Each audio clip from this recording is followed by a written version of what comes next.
Le 10 décembre dernier, l'exposition Luminart a fait briller le 405 Saint-Charles à Vaudreuil-Dorion.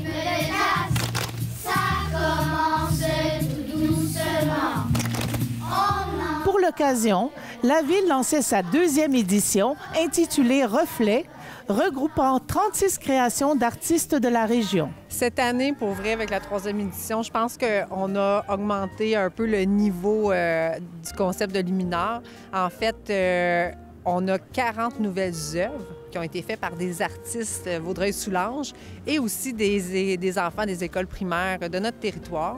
On a également des pavillons lumineux où est-ce qu'on va retrouver l'exposition de photos de Christian Gonzalez.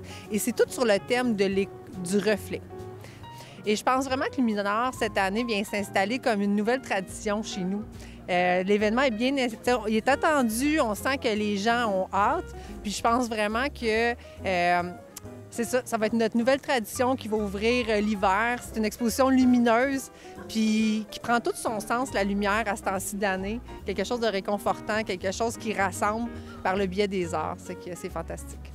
Redis-moi, moi je suis venue l'année dernière, il y avait les maisons lumineuses et les boules ici qu'on peut voir au-dessus de nous. Exact. La première édition de Luminart, ça a commencé vraiment, on était en pandémie. C'est qu'on s'est dit, qu'est-ce qu'on peut faire? On ne peut pas sortir, on ne peut pas se rassembler. Donc, on a demandé aux artistes de créer des boules de Noël qu'on a mis dans une structure avec de la musique, tout ça. C'était la première édition de Luminart. Puis l'année passée, on s'est dit, bien, on ramène le concept parce que ça avait répondu à un besoin, ça a été vraiment populaire.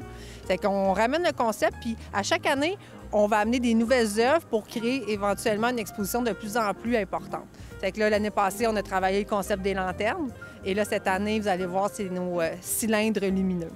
Est-ce qu'il y a une programmation aussi qui va graviter autour de ça? Est-ce qu'il va y avoir des spectacles ou autres? Ou en soi, vraiment, parce qu'il y avait un feu, par exemple?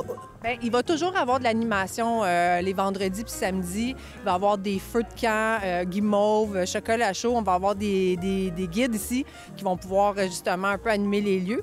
On veut laisser toute la place aux œuvres, à la magie et à la lumière.